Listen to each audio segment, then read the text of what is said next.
अस्सलाम वालेकुम नाज़रीन, उम्मीद करता हूँ आप खैरियत से होंगे। नाज़रीन, आजकल जो मामलात हैं वैसे तो इंसान के बहुत ज़्यादा हैं, लोगों के मसाइल काफ़ी सारे हैं।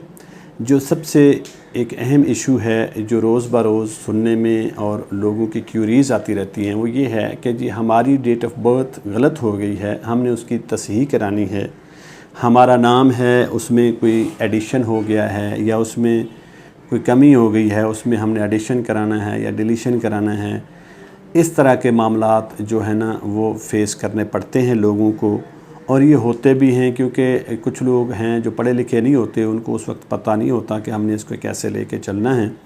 तो इसका जो कानूनी तरीक़ाकार है, अगर आपने डेट ऑफ़ बर्थ में चेंज करानी है, तो अगर आपका आईडी कार्ड बन चुका हुआ है तो फिर तो ये है कि बहुत ही मुश्किल हो जाता है डेट ऑफ़ बर्थ चेंज कराना। हाँ, उस सूरत में हो सकता है कि जब नादरा के रिकॉर्ड में कोई गलती से इंदराज कर दिया गया हो, आपका पीछे से रिकॉर्ड जो है बेफॉर्म की शक्ल में या आपका पैदाइशी सर्टिफिकेट की शक्ल में वो वहाँ पे डिफरेंट था, आपके आईडी कार्ड पे और लिख लिया गया, तो फिर तब्दीली मुमकिन है। अदरवाइज़ बड़ा मुश्किल प्रोसेस हो गया हुआ है।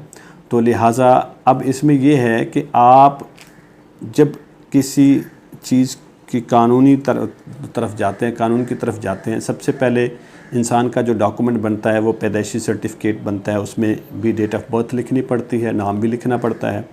उसके बाद आपका बनता है फॉर्म बे बनता है, उसमें भी सेम चीज़ लिखनी पड़ती है, बल्कि उसमें तो आपके जो बाकी भाई बहन होते हैं उनकी भी डिटेल आ जाती है, वालिदैन की भी आ जाती है, आईडी कार्ड भी आपका इशू हो जाता है।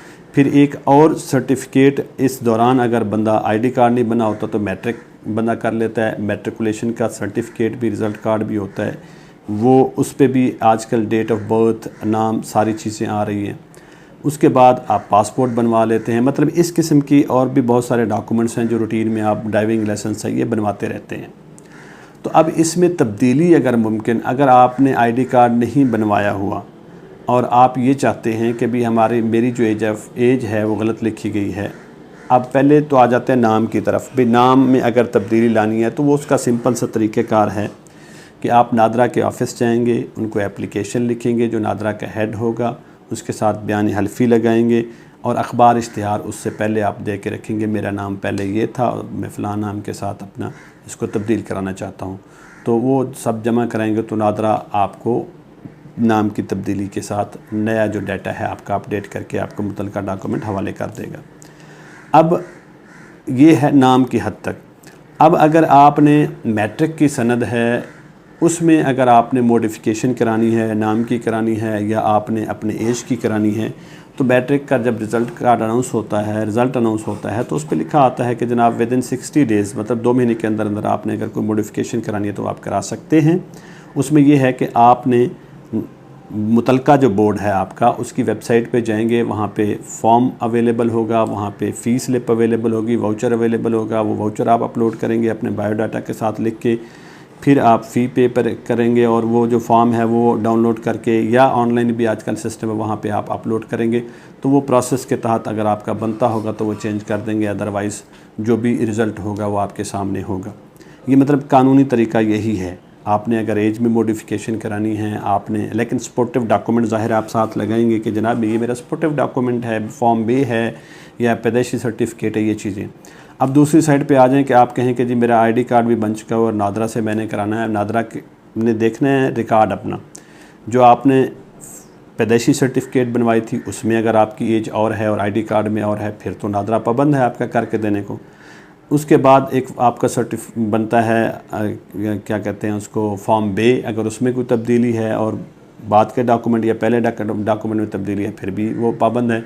अगर मैट्रिक के सर्टिफिकेट में कोई और है, उस बेस पे आपका आईडी कार्ड बनाया गया है, तब भी वो पाबंद है बनाने का।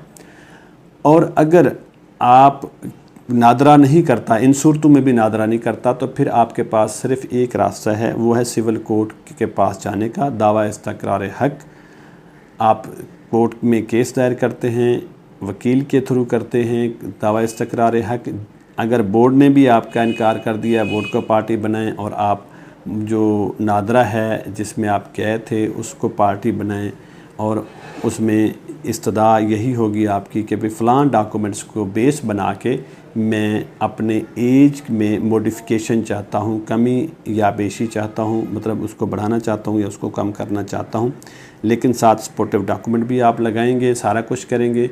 और ये जाके फिर आपको हो सकता है कि अगर आपके डॉक्यूमेंट्स में एज डिफरेंस में कोई तज़ाद है तो आपको रिलीफ मिल सकता है कोर्ट से। अदरवाइज़ चीज़ें इतनी अपडेटेड हो चुकी हुई हैं, सिस्टम इतना अपग्रेड हो चुका हुआ है कि सारी चीज़ बंदे के सामने होती है। ये आप एक्सक्यूज़ नहीं कर सकते मेरे वालिदैन पढ़े लिखे नहीं थे, मैं पढ़ा लिखा नहीं था। लिहाजा कोशिश ये करें कि इन चीज़ों को जब भी आपने इंटर करवाना है किसी भी कंप्यूटराइज्ड डॉक्यूमेंट में जो गवर्नमेंट से एफिलिएटेड हैं, तो अपनी एज की एक्यूरेसी, अपने नाम की एक्यूरेसी, अपने वालिदैन के नाम की एक्यूरेसी, अपने आईडी कार्ड के नंबर की एक्यूरेसी ये चेक कर लिया करें कि बाद में फिर आपको किसी मसले का सामना ना करना पड़े। अब दूसरी सूरत ये होती है कि जी लोग ये जो गवर्नमेंट सर्वेंट होते हैं ये जनाब कहते हैं जी हमने एज उस वक्त हमारी बड़ी ज़्यादा लिखी गई थी, अब हमने कम करानी है। तो गवर्नमेंट सर्वेंट्स के लिए एक सेटल्ड रूल है, सेटल्ड लॉ है कि जिस दिन उन्होंने जॉइनिंग दी है किसी भी सर्विस में, किसी भी पोस्ट पे वो गए हैं, तो वो अपनी जॉइनिंग डेट से लेके विद इन 2 ईयर्स अगर वो उनको लगता है कि हमारी एज गलत लिखी गई है तो वो उसमें कमी बेशी करा सकते हैं। After the expiry of 2 years from the joining date वो उसमें किसी किस्म की कोई तब्दीली नहीं करा सकते।